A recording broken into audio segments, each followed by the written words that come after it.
আসসালামু আলাইকুম। Hello guys, কেমন আছেন সবাই? আজ আপনাদের এমন একটি জিনিস দেখাবো। দেখেন, এই চায়না ভাইটা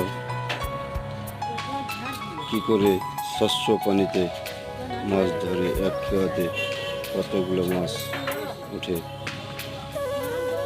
যদি ভিডিওটি ভালো লাগে তাহলে চ্যানেলটি সাবস্ক্রাইব করুন এবং লাইক, শেয়ার, কমেন্ট করুন।